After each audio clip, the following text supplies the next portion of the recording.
I had gone back to the kitchen to retrieve my phone when I heard her voice drift down the hallway, low, tired, and not meant for me. "This marriage feels like a cage." The words were casual, almost dismissive, as though she had said them 100 times before. The pause that followed was filled with the clink of her spoon against the side of the cereal bowl she always took to the guest room late at night. Her tone carried no anger, no desperation, just boredom. I stood just out of sight, staring at the faint blue light glowing under the door. I cannot breathe when he is around. It is like being watched by someone who used to know me but does not anymore. I backed away without a sound, walking slowly to the living room like I had never stopped. My phone buzzed in my hand, a meaningless notification. I stared at it without blinking. She had laughed when I brought home those blackout curtains last month, said I was finally making the room into a cave like I always wanted. That night she had curled up beside me like nothing was wrong. Her leg brushed against mine beneath the covers. Her arm slid across my chest as if she had never said anything like what I just heard, but she had, and she meant it. I sat on the couch and kept the television on, volume low. Just noise. Just enough to drown out the sound of her voice still echoing in my skull. I was not angry yet. That came later. In that moment I felt like someone had taken a photo of my life and pointed out something in the corner I had never noticed, a shadow that had always been there, waiting for me to finally see it. The next morning she came into the kitchen wearing that oversized sweater she knew I liked. Her eyes were tired, but she smiled. She leaned against the counter, eating the same cereal she always did. She looked up from her bowl and said, "You were up late last night." I nodded without looking at her. "Just could not sleep." She watched me for a second, her eyes narrowing like she was searching for something in my face. Then she went back to eating, and the silence between us felt too practiced to be accidental.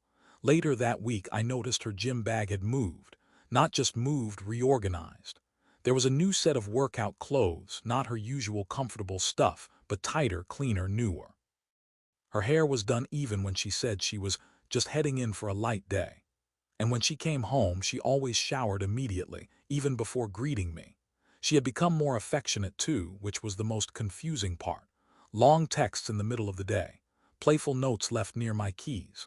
One night, she lit candles before dinner like she used to when we were still learning each other's habits. That night, she asked me about my work with a sincerity that felt artificial, rehearsed. None of it added up. I kept my movements slow, my reactions neutral. I listened. I smiled when I had to. I thanked her for the notes. I asked about her workouts. I said nothing about the call, nothing about the clothes, nothing about the fact that she had changed her phone password sometime in the last week. I did not confront her. I documented. I observed.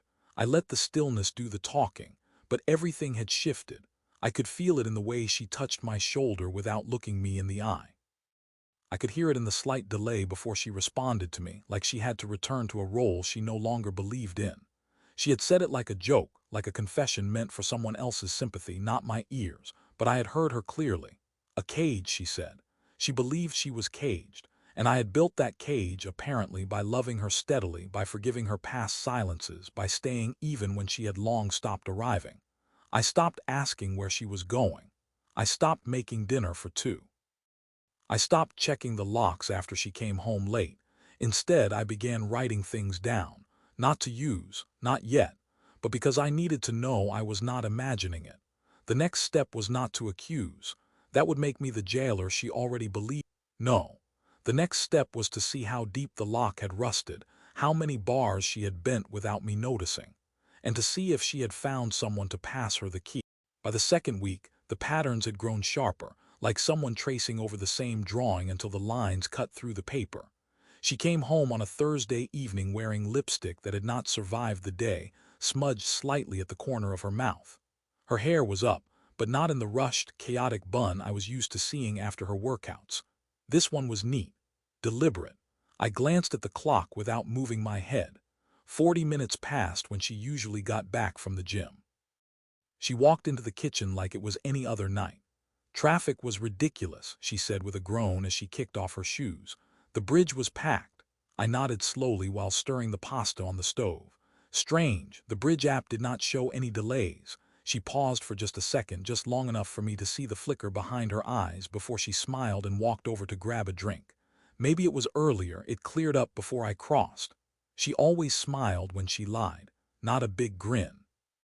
Just a slight lift at the corner of her mouth, as if she thought she was performing kindness instead of deception. I had missed it for years. Now it felt like a spotlight. That night I went through our shared financial app again. She never liked those apps, said they made her feel monitored. I had always thought that was about budgeting. But as I scrolled through the recent charges, I realized something had changed. She had started using cash again. Small ATM withdrawals from obscure spots across town. Gas stations nowhere near her usual routes. And then there were the hotel charges. 2, to be exact. Both on evenings she said she was at the gym, both under the same generic booking system. I stared at them for a long time, not because I doubted what they were, but because part of me still wanted another explanation. Anything. Maybe she had planned a surprise. Maybe she had rented space for a friend. Maybe the charge was an error. That part of me died the moment I saw the photo. It came in like a gift wrapped in malice. An auto-uploaded image from our cloud service that she must have forgotten we still had linked. I opened the folder out of habit, not suspicion. Inside was a selfie taken in low light, her face tilted upward slightly, her hand resting on someone's chest. The man's face was half cut, but the collar of his jacket was distinct. I had seen it once before, on the man whose company I had helped double in value the year prior. I zoomed in slightly, not because I needed confirmation, but because I wanted to be absolutely certain before I gave myself permission to act. It was him. They were together. The date stamp on the photo matched the hotel charge. I closed the app, turned off my phone, and sat still for what felt like hours. That night she climbed into bed beside me like nothing had changed. She draped her arm across my chest, her fingers tracing circles near my collarbone. "You were quiet tonight," she whispered. I kept my breathing steady. "Just tired," she kissed my shoulder. "You should take a weekend off soon, just relax, you deserve it." There it was again, that performance, that smile woven into words, that thin, sweet voice hiding a mouth full of splinters. I did not flinch. I did not speak again. I stared at the ceiling while she drifted into sleep beside me, unaware that the version of me who used to believe her had quietly ceased to exist. I started making copies the next day. Not of the photo that was already archived, but of business emails, contract documents, tax forms. I wanted to be ahead before she knew I had caught up. If she was willing to betray me with a man who owed his success to my guidance, then this was not just emotional betrayal. This was tactical. She had made her move. She had smiled while doing it. And I was smiling too now, not for forgiveness, not for reconciliation, for timing. She believed I was caged alongside her. But I had already stepped outside. I was just watching her rattle the bars, unaware they no longer locked from the inside. 2 days after the photo, I attended a lunch meeting with a longtime client who had known both me and my wife for years. She asked how we were doing. I said we were fine. She smiled and nodded like she believed me. But as we shook hands outside the restaurant, she hesitated and lowered her voice. "I do not want to get in the middle of anything," she said carefully, "but you might want to check how close your wife and Alan have got." Alan, that was his name. I had avoided saying it, even to myself. It felt cleaner somehow to think of him as the man or the client or the mistake. But there it was, delivered casually in daylight by someone who had no reason to lie. I thanked her and walked to my car. I sat in the driver's seat, gripping the steering wheel like it might tell me what to do next. I had already begun collecting evidence. But now I had something else, confirmation from someone who was not me. Someone outside the marriage, outside the guessing. That night I said nothing. I brought home dinner. We watched a show. She laughed at the same parts she always did, reached for my hand during the credits like everything was still real. The performance continued. The next morning, while she showered, I went through the mail. Not the regular pile, she kept that organized and in plain view. I opened the drawer where she kept her personal papers, the ones she always told me were just junk. At the back was a thin envelope marked with the name of a consulting firm I had never heard her mention. Inside was a summary report on intellectual property valuation. My company's intellectual property. My research. My branding. She had forwarded internal business materials to a third party without my knowledge. I stared at the document, reading the fine print twice. She had included notes written in her handwriting, phrases like possible licensing and restructure under new entity. She was not just betraying me romantically. She was staging an exit, a complete extraction. That night I asked her casually how Alan's company was doing. Her fork paused in midair. Why? I shrugged. Just curious. I saw something about them in a newsletter. Her smile came slow this time, more hesitant than before. He has been dealing with some restructuring. Why do you ask? I was just thinking, I said, leaning back. You two talk a lot. I figured you might have insight. She set down her fork. Are you asking something else? I smiled. No, not yet. Her eyes stayed on mine longer than necessary. She was trying to read me, to find the page I had turned to. But I kept my expression easy, my tone pleasant, because I had already contacted a lawyer, quietly, through a referral from a former client whose divorce had nearly wrecked him until he turned things around with expert precision. We met in private. I laid out everything I had, the photos, the financials, the business documents. I did not embellish. I did not speculate. I just showed him the truth, and he responded with the kind of calm clarity I had come to value above emotion. You are not dealing with someone confused, he said. You are dealing with someone positioning. I understood then. This was not a midlife crisis. This was not romantic confusion.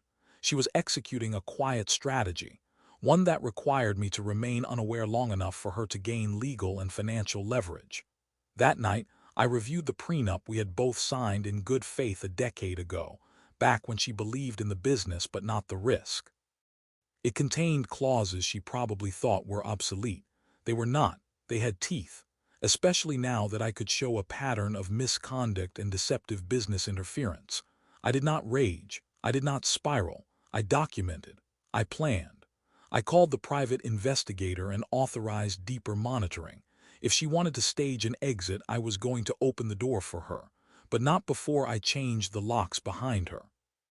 2 weeks later, the private investigator handed me a report with names, dates, and photographs that made everything brutally, unavoidably clear. Alan had not been a one-time lapse. He was a second home. They had met regularly. Hotels, yes, but also daytime visits to a private property he owned just outside the city. A place registered under a shell LLC that traced directly back to his corporate umbrella. The same corporate structure I had helped him draft for liability protection. She had used my blueprint to build her escape tunnel. In one of the photos, she was smiling as she stepped out of his car, wearing sunglasses I had never seen before. In another, they were walking side by side into a boutique furniture store, looking like a couple debating sofa fabric. I knew that look, her fake conflict face, playful and decisive at once. I had seen it when we picked out our kitchen table. I stared at those images longer than I should have, not because they surprised me, but because part of me needed to mourn the performance. I had loved the performance. That was the part that hurt more than the betrayal. Not the act itself, but how thoroughly I had believed in the fiction. And now I knew that Alan had not just taken something from me. He had helped her orchestrate the whole rewrite. Together, they had begun shifting money, positioning assets, and whispering narratives behind closed doors. They were laying groundwork for a story in which I was the distant one, the obsessive one, the cage. The investigator had also captured images of her meeting with a junior attorney known for helping women prepare quiet separation cases under the guise of counseling referrals. It was not illegal. It was just careful, staged, strategic. I read the investigator's notes twice before closing the file. This was not about love. This was about replacement. At evening, I brought her coffee while she sat on the patio. She looked up, surprised but pleased. Thank you, I smiled and sat beside her. I was thinking about taking some time off, maybe next month. She nodded slowly, watching me over the rim of her cup. That sounds good, you have earned it. I tilted my head slightly. Maybe go out to the lake house. Recharge, she hesitated. The lake house, I shrugged. You have not been out there in a while. She nodded again, slower this time. No, I have not. She had no idea I had already checked the security logs. She had used the place last weekend, unlocked with her copy of the old code. She probably assumed I never checked, but the motion sensors said otherwise. A man had entered with her. I did not need to ask who. That night, I replaced every code in every property I owned. I updated access to the cloud accounts. I locked her out of the shared financial dashboard and opened a new account under the business name, secured with dual authentication. The next day, I took my attorney's advice and initiated the protection order, quietly, carefully, not out of malice, but because I had proof she was moving assets that did not belong solely to her and trying to set legal precedents in her favor before ever saying the word separation aloud. It was not a confrontation. It was a course correction. She had built a second life using the pieces of mine, so I took my name back from every wall she tried to paint over. That weekend, I hosted a quiet dinner with two key business partners. I told them everything they needed to know, enough to prevent confusion when the headlines changed. I kept it clean. No bitterness, just clarity. And then, for the first time in a long while, I slept through the night without waking up in the middle of a lie. Because now I had something she had not expected. Control, not over her, over my own story. It was a Thursday afternoon when I received the email from our shared accountant. The subject line was sterile, unusual transfer requests. But what it contained ripped through any remaining ambiguity. She had attempted to authorize a full transfer of one of our holding accounts into a new entity, an LLC I had never heard of, registered 3 weeks ago, with her listed as sole managing member. The name was unfamiliar, but the attached documents carried fragments of our branding, right down to a slogan I had personally written for our second launch year. It was a calculated play. She had used our own shared trust to fund a future without me. I responded immediately, forwarding the documents to my lawyer. Within hours, we filed a hold on the transfer and initiated a protective clause in the operating agreement, one she had clearly forgotten or thought too buried to matter. By evening, she still had not said a word.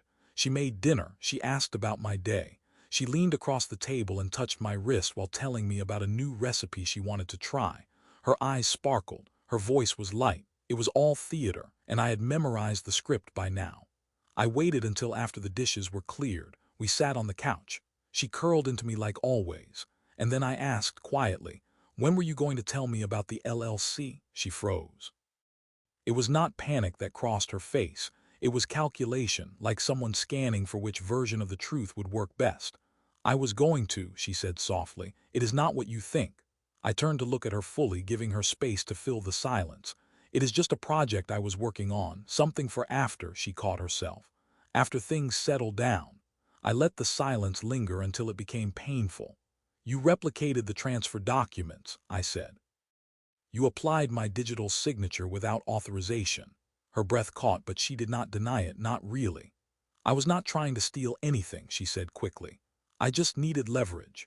There it was, not an apology, not a confession, a justification. She had already been preparing for confrontation, she just had not expected it to happen yet. I stood slowly, walked to my desk, and returned with a file. I handed it to her without a word. Inside were the photographs, the financial report, the legal analysis, the screenshot of the cloud-synced photo, the name of her junior attorney, a timeline laid out in ink. She flipped through it with trembling fingers. When she finally looked up, her voice was barely audible. "You knew. I have known for weeks." She stared at the photos like they might rearrange themselves into something less damning. Her mouth opened twice before any words emerged. "You were just pretending." "No," I said. "I was preparing." She slumped back into the couch, the file in her lap like a weight she could not push away. "This was never supposed to go that far," she whispered. I sat across from her. "That is not true. You wanted it to go exactly this far. You just did not want to get caught." Her expression cracked for the first time, genuine now, not guilt, not regret, fear. "Alan said we would be protected, that if we structured it right there would be no legal exposure." I nodded. "Alan was wrong." That night she left for her sister's place. Or at least that was the lie she chose. I did not follow. I did not ask. I changed the locks after she closed the door behind her. The next morning her email access failed. Her company card declined. Her cloud permissions were revoked. By midday, the business community we shared knew enough to withdraw quietly from her orbit. But that was not the twist. The twist came 2 days later when Alan's company was flagged in an internal audit. His CFO, it turned out, had been suspicious for months. The documentation my lawyer had compiled, combined with her missteps, exposed not only the misuse of our IP but a pattern of questionable internal activity that could no longer be dismissed. Alan was out, pressured to resign, under internal investigation. His board wiped his presence clean within a week. And my wife, no longer shielded by his success, was left holding a narrative that collapsed under its own weight. She had tried to build her escape on my foundation, but I had pulled the blueprint before she poured the concrete. The following Monday, her sister called me, not out of loyalty, out of panic. "She is not thinking clearly," she said quickly.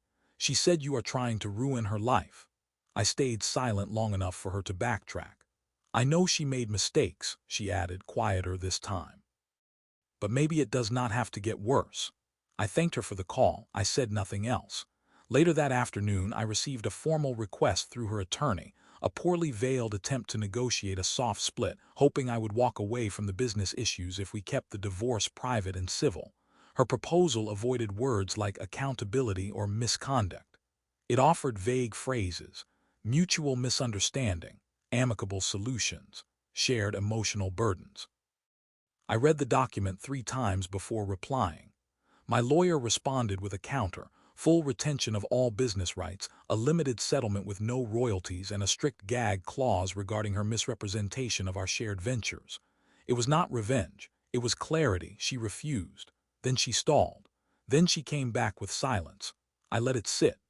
Within 10 days, Alan's story hit the business pages: internal fraud, client-side misdirection, and abuse of corporate structure. His investors began pulling capital. His competitors circled like sharks. The man who had tried to exploit the access I had given him to build his platform was now fighting to keep his head above water. And she reached out again, not through lawyers this time, but directly. A single message sent to an old, unused email address I kept for archives. I never wanted to tear everything apart. I thought we were both stuck. I just wanted something to feel real again. I read it once and closed the tab. She wanted something real, but she had built everything on performance, smiles wrapped in deception, soft voices layered over strategy. What she felt now was not loss. It was exposure. That week, I finalized the asset protections. Our home went under my sole ownership, transferred through provisions she never bothered to read. The IP violations had created a clause in our prenup that voided her claim to future profit. Legally, she had not just lost the business. She had forfeited its history. And when word spread quietly, strategically, that she had been complicit in the unauthorized use of internal data assets, the circles she had counted on for sympathy turned silent. A few friends messaged me discreetly, stunned. A few removed her from group chats, joint ventures, weekend invitations. It did not happen loudly. It happened like erosion, slow, unrelenting. One night I returned home late and found the envelope she had left on the doorstep. Inside was her wedding ring, wrapped in the note she had once written me during our first year together. It used to hang on my office wall. Now it was folded around metal, stained at the edges. I left it on the table untouched. There was nothing left to return, because by then the truth was simple. She had already set herself free, but she never expected the lock to click behind her. The house felt quieter now. Not peaceful, just cleared out. Like it had finally exhaled after holding its breath for too long. I kept the routine simple: coffee, work, emails, long walks late at night when the silence was heavier and honest. The kind that did not try to pretend anything. The legal closure came faster than expected. Her lawyer, likely realizing the strength of our filings and the weakness of her position, folded into terms that barely resembled negotiation. She retained a fraction of what she had tried to walk away with, enough to disappear if she chose to. I did not ask where she went after the settlement was signed. I did not track her. That part of me, the version that needed to understand her, had been buried beneath too many versions of the same performance. Our mutual contacts thinned. A few stayed. Most faded. Some called me quietly to say they had seen through parts of it but said nothing. Some said they had believed her until the collapse.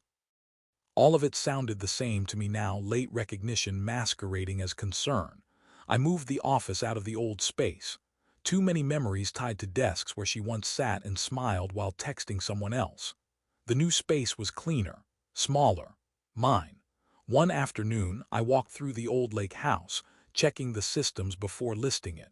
The air was still musty, but the light coming through the windows felt sharper than I remembered. I stood in the living room, staring at the fireplace she had once decorated for holidays, a place where we had laughed, where we had told stories that felt true at the time. But stories built on staged comfort have a short half-life. I left without touching anything. Let the realtor handle the details. I no longer needed to hold those places hostage to memory. The betrayal had not just taken love. It had taken the version of myself who believed in effortless trust. And strangely, that felt like a relief now, because what remained was leaner, sharper, quieter, but not weaker. The twist had never been about Alan, or the money, or the business. The twist was realizing how thoroughly someone could rehearse a life with you while building a different one behind a curtain. And the power was not in destroying them afterward. It was in pulling back the curtain and walking away without stepping back into the performance. She had once said this marriage felt like a cage. So I set her free and made sure she never found the door again.